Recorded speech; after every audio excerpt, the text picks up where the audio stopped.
Good morning, बच्चों, and welcome back to future continuous tense. We have already done all the tenses, and two tenses are left: future continuous and future perfect continuous tense. So here you can see which she is going. She will be dreaming until 11 o'clock tonight. Okay. Now, what is future continuous tense? Future continuous tense sometimes also referred as future progressive tense. इसको दूसरे शब्दों में progressive भी कहते हैं. Progressive क्यों कहते हैं? क्योंकि आगे बढ़ रहा है, प्रोग्रेस हो रहा है ना, आगे आगे बढ़ता जा रहा है. Is a verb tense that indicates that something will occur in future and continue for an expected length of time. यानी कि कोई ऐसा verb tense है जो ये इंडिकेट करता है कि कुछ अकर होगा, कुछ होगा फ्यूचर में और वो कंटिन्यूस चलेगा एक ड्यूरेशन तक. समझ में आ गया? ये नहीं होगा कि होके खत्म हो जाएगा. क्या होगा? कोई एक्शन होगा और वो थोड़ी देर तक फ्यूचर में चलेगा. इस चीज को बहुत अच्छे से समझ लीजिए, है ना. इसका कंस्ट्रक्शन क्या है? Will be plus present participle, यानी कि वर्ब रूट वर्ब यानी वर्ब की फर्स्ट फॉर्म प्लस आईएनजी. ठीक है. When an action is expected to occur in the future and is completed. अब देखो क्या डिफरेंस है. अगर कोई एक्शन फ्यूचर में होगा और कंप्लीट भी हो जाएगा तो उसके लिए हम कौन सा टेंस लगा रहे हैं? ये वाला. देखो, आई विल अराइव. ठीक है, सिंपल फ्यूचर टेंस लगाएंगे. लेकिन अगर कोई एक्शन होगा और वो कंटिन्यूअस चलेगा फ्यूचर में तो उसके लिए फ्यूचर कंटिन्यूअस टेंस आएगा. क्लियर हो गया सबको ये? Next, the future continuous tense को समझो. इसको ये केवल एक्शन वर्ब्स के लिए होता है. ये देखिए, याद रखिए, एक्शन वर्ब और नॉन एक्शन वर्ब. इसको हम कंटिन्यूअस वर्ब और नॉन कंटिन्यूअस वर्ब भी कहते हैं. इसको मैं आगे और अच्छे से एक्सप्लेन करने वाली हूँ आपको. एक्शन वर्ब माने कि जो वो वाली वर्ब जिसके अंदर कोई ड्यूरेशन हो सके. मतलब जैसे कि हम रनिंग कर रहे हैं, तो रनिंग हम कर रहे हैं तो रनिंग ऐसा तो नहीं कि हमने अभी शुरू करी और खत्म हो गई. नहीं, थोड़ी देर तक तो रनिंग करनी पड़ेगी, आधा किलोमीटर, 1 किलोमीटर. फिर ड्यूरेशन होगा ना. थिंकिंग, थिंकिंग में भी एक ड्यूरेशन लगेगा, सीइंग में भी एक ड्यूरेशन लगेगा. लेकिन जो हमारी ऐसी वाली वर्ब्स होती हैं जो स्टेटिक है, स्टेटिक माने जो जिनमें ड्यूरेशन नहीं हो सकता, तो वो हम कभी भी फ्यूचर कंटिन्यूअस टेंस में नहीं लगाएंगे.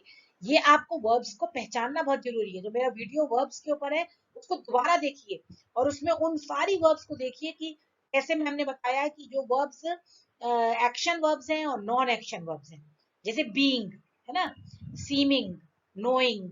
किसी को नो यानी कि मैं उसको जानता हूँ, आई नो यू. तो ये क्या है? एक सीमित है, स्टेटिव है. तो लेकिन कुछ कुछ ऐसी भी होती हैं जिनको हम खींच भी सकते हैं. कुछ कुछ ऐसी वर्ब्स हैं जो दोनों में आ जाती हैं, एक्शन में भी और नॉन एक्शन में भी आ जाती है. वो डिपेंड करता है. तो ये आपको बहुत अच्छे से वर्ब्स को समझना जरूरी है. तो क्लियर? हम केवल एक्शन वर्ब्स में ही फ्यूचर कंटिन्यूअस टेंस को यूज करेंगे.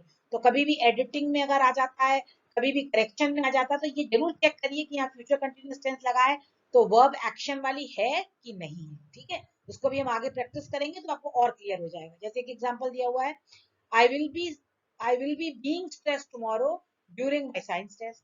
अब देखो, अब being stressed गलत है ना. क्या स्ट्रेस होगा मुझे, यदि मुझे तनाव में होगा. लेकिन ऐसा थोड़ी कि तनाव में होता ही जाऊंगा. नहीं, आई will be stress tomorrow during my, ये सही है. ऊपर वाला गलत है. समझ में आ गया? तो ये बीइंग यहाँ पर कौन सी वर्ब है? स्टेटिव वर्ब है ना. ये नॉन एक्शन वर्ब है. कभी कभी आपको बीइंग मिलेगी भी. ऐसी बहुत सी वर्ब्स हैं जो दोनों में काम करती है, जैसे मैंने आपको बताया. तो आगे बढ़ते हैं. फ्यूचर कंटिन्यूअस टेंस, इसको एक एग्जांपल है, आई will be staying here until Sunday. देखो, आप देख रहे हैं कि टाइम रिलेशन जरूर कहीं ना कहीं आता है इसमें. देखो, the postman will be coming soon. Soon soon भी एक टाइम से रिलेटेड है. अब ये देखिए formula, subject plus will plus be plus verb की फर्स्ट फॉर्म प्लस आईएनजी. ये पॉजिटिव बनाने के लिए पॉजिटिव का साइन बना हुआ है. नेगेटिव बनाने के लिए subject plus will plus not plus be plus verb की फर्स्ट फॉर्म प्लस आईएनजी. और इंट्रोगेटिव बनाने के लिए will plus subject plus be plus verb की फर्स्ट फॉर्म प्लस आईएनजी. ठीक. अब इसके जो एक्शन है इसको हम आगे डिटेल में लेंगे. ठीक है. अब ये कुछ एग्जांपल्स हैं, इनको आप एक बार रीड कर लीजिए अच्छे से. सारे ये कॉन्ट्रैक्शंस दिए हुए हैं. वोंट बी, वोंट माने विल नॉट का कॉन्ट्रैक्शन है. मैंने आपको कॉन्ट्रैक्शन के ऊपर पूरा वीडियो बता दिया है. अगर आपको नहीं समझ में आ रहा तो आप स्पेलिंग्स वाले वीडियो में दोबारा जाइए और ये कॉन्ट्रैक्शंस को समझ लीजिए, क्योंकि ये बहुत इंपॉर्टेंट है. वोकल में आपको ओरल बोलने में बहुत ज्यादा यूज होते हैं और इस टाइप के नेगेटिव सेंटेंसेस में हम ज्यादातर इनको यूज करते हैं. जैसे आई will be playing football. I won't be playing football, will I be playing football. तो आपको फॉर्मूला याद है, सब्जेक्ट वर्ब ऑब्जेक्ट, फिर इसमें क्या होता है इंट्रोगेटिव में helping verb subject verb object के आगे आ जाती है। ये हम लोग कितनी बार मैं आपको बता चुकी हूँ, मैं सोचती हूँ सबको अच्छे से याद है ये। अब नेक्स्ट देखो, पास्ट प्रेजेंट और फ्यूचर। फ्यूचर कहाँ आता है, प्रेजेंट से आगे एक कदम जा रहा है, ठीक है ना। अब देखो, interrupted action in future. Interrupted action माने क्या होता है कि जैसे कोई एक्शन लॉन्ग चल रहा है ना, फ्यूचर में चल रहा है, तो वो इंटरप्ट होगा। जैसे आई will be watching TV when she arrives tonight, तो जब वो आ जाएगी रात में तब मैं टीवी देखूंगा, तो ये वाला एक्शन मेरा इंटरप्ट होगा। किससे इंटरप्ट होगा, आई विल बी वॉचिंग टीवी, ठीक है। आई will be waiting for you when your बस अराइव, जब तक बस आ जाएगी तो नेक्स्ट एक्शन हमारा इंटरप्ट कौन सा, आई will be waiting for you. अब आप देख रहे हैं जो वर्ब्स हैं सब एक्शन वर्ब्स हैं। I will be going to be, I am going to be staying at the Madison hotel if anything happens and you need to contact me, अगर कुछ होता है तो मुझे कॉन्टैक्ट करना है, तो मैं वहां पे रुका हुआ हूँ। तो आप ये देख रहे हैं सारे में क्या बता रहा है कि जो लॉन्गर एक्शन है वो फ्यूचर में इंटरप्ट हो रहा है बाई शॉर्टर एक्शन, ठीक है। अब वो वहां जाके वो रुका हुआ है होटल में, ये लॉन्ग एक्शन है। और छोटा इसमें इंटरप्ट कौन सा एक्शन कर रहा है कि अगर कुछ होता है तो तुम मुझे वहां मिल सकते हो। I will be studying at the library tonight, मैं लाइब्रेरी में पढ़ूंगा बैठकर, है ना। और इसमें छोटा एक्शन क्या है, he will not see Jennifer when she arrive. देखो, in use one describe the future continuous interrupted by short action in the future. मैंने आपको बताया ना एक लॉन्ग एक्शन चल रहा है उसमें एक छोटा एक्शन होगा, वो इंटरप्शन है। In using short action as interruption you can also use specific time. आप टाइम भी बता सकते हैं, जैसे एट टुनाइट एट 6 PM, आज 6 बजे I am going to be eating dinner, तो 6 बजे मैं डिनर खा रहा हूँ। तो ये क्या एक प्रोसेस में होगा, आई will be in process of eating dinner, यानी वो प्रोसेस चालू हो जाएगा, एक प्रक्रिया चालू हो जाएगी। तो फ्यूचर कंटिन्यूअस टेंस को इंटरप्ट करेगा।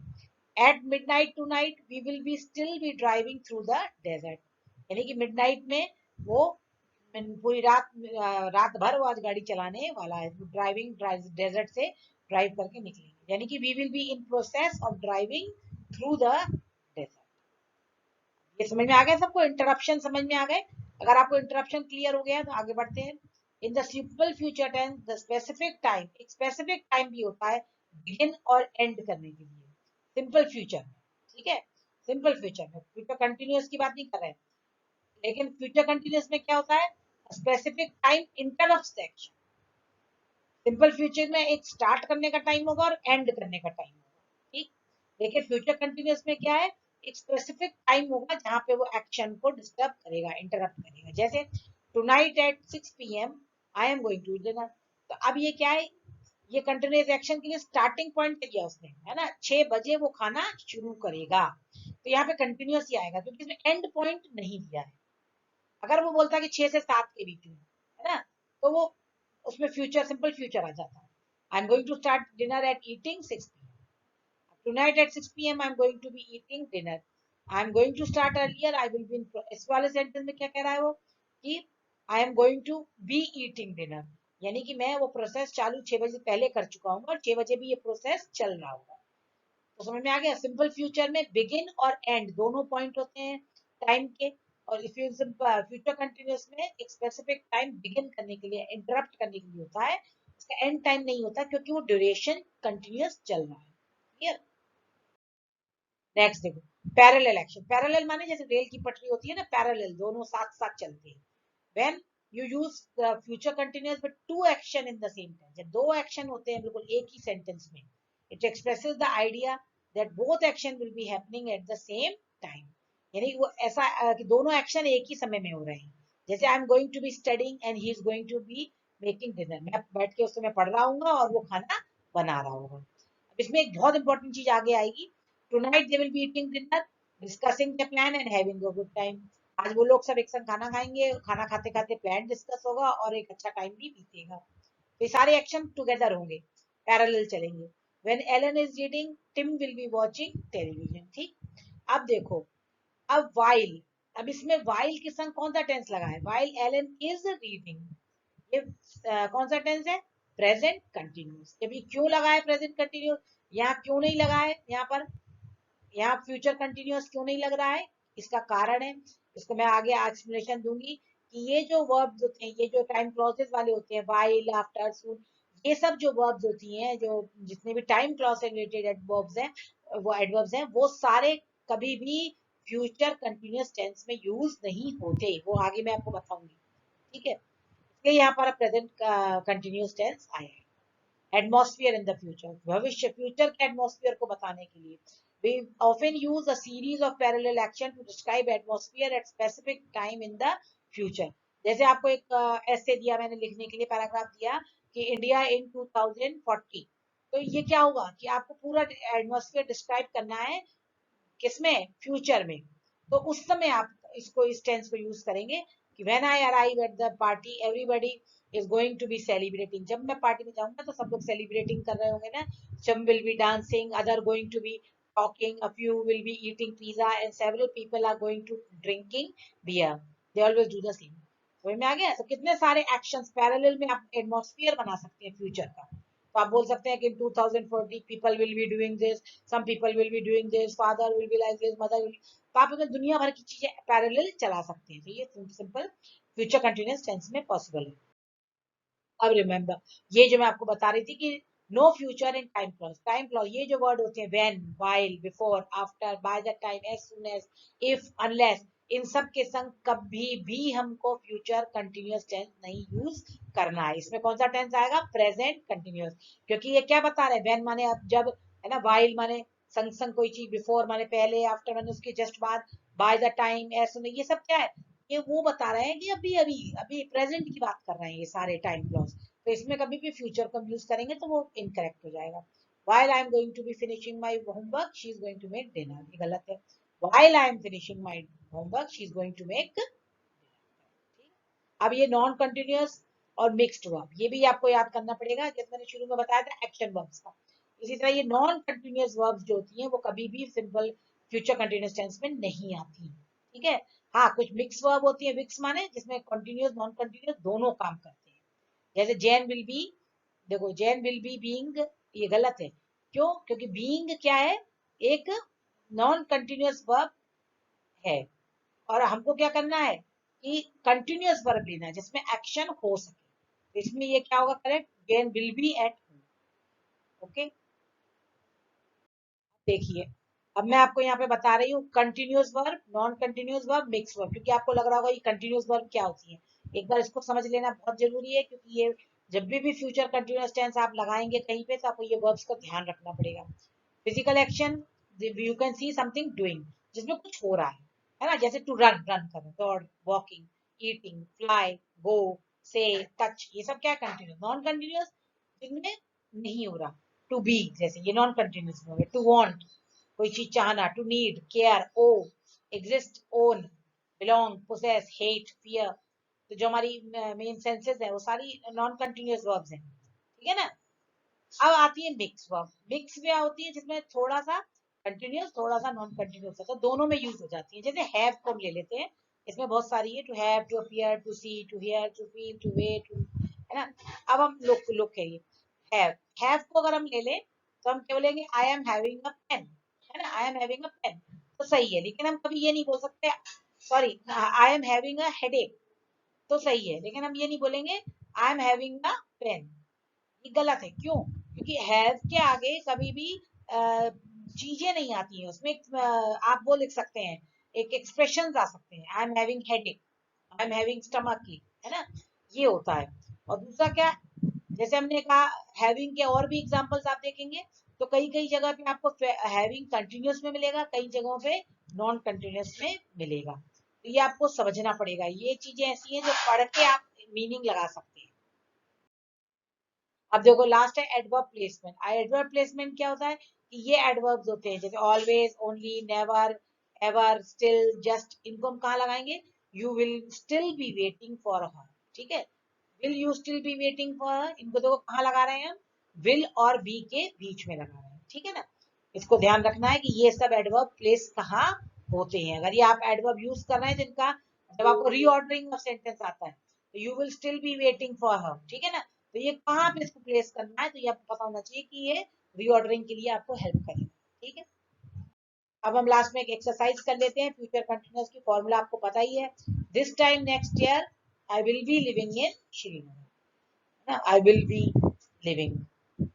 आईएनजी के रूल्स मैं आपको पहले सारे बता चुकी हूँ। अगर आपको नहीं आते हैं, एक बार दोबारा देखना है तो स्पेलिंग्स वाले वीडियोस को दोबारा देखिए ध्यान से बैठ के। उसमें आईएनजी के सारे रूल्स हैं, उनको फॉलो करिए। डबलिंग के रूल्स हैं। At 8 p.m. I will be eating dinner. Yes, with my family. Time दे दिया ना, शुरुआत कब होगी? 8 p.m. पे। तो आगे अब हम क्या होगा इसमें, फ्यूचर कंटिन्यूअस ही आएगा क्योंकि एक्शन हो रहा है। और आप ये देखिए सारी वर्ब जो है वो कौन सी वर्ब है? कंटिन्यूअस वर्ब्स हैं। They will be running more than 4 hours, 4 घंटे से ज्यादा दौड़ेंगे। Marathons are incredibly difficult. Unfortunately, I will be working on my essay, so I won't be able to watch the match. She will be studying at the library tonight. ये देखो question mark पीछे, पहले आप अगर आपको ऐसे confusion लगे पीछे क्वेश्चन मार्क जरूर देखिए। अब क्या होगा? Will you be waiting at the station when she arrives. Question में क्वेश्चन बनाने के लिए हमको सबसे पहले क्या ले जानी है? हेल्पिंग वर्ब आगे ले जानी है, ठीक है ना। उसके बाद सब्जेक्ट, फिर वर्ब, फिर ऑब्जेक्ट, ठीक है ना। इस टाइप से बनेगा। तो क्या हो जाएगा? विल, विल हमारी हेल्पिंग वर्ब है, सबसे आ जाएगी। विल यू बी आएगा बीच में इन दोनों के। Will you be waiting at the station, ये देखो एक्सक्लेमेशन है ना। a dash drink at the restaurant while you are taking your exam, मतलब आई है आई विल बी ड्रिंकिंग, है ना। जब मैं वहां बैठ के पी रहा हूँ, I will be drinking at the restaurant when you are taking your exam. ये देखो पैरेलल एक्शन है, मैं ये कर रहा हूँ जब तुम एग्जाम दे रही हो। ओके। डैश शी विजिट, ये देखो फिर से क्वेश्चन मार्क है, तो क्या हो जाएगा? Will she visit her grandmother again this week at 3:33 p.m. देखो I will be watching that movie on channel 4। फिर इसमें देखो ये कौन सा है? इंट्रोगेटिव है, फिर से क्वेश्चन मार्क लगा है। Will they be attending your concert next Friday? It would be lovely to see them. तो आपको क्लियर हो गया। तो इसकी सारे एक्सप्रेशन को याद कर लीजिए, इसमें किसे कैसे इसको करना है इसको अच्छे से समझ लीजिए। और thank you, have a nice day.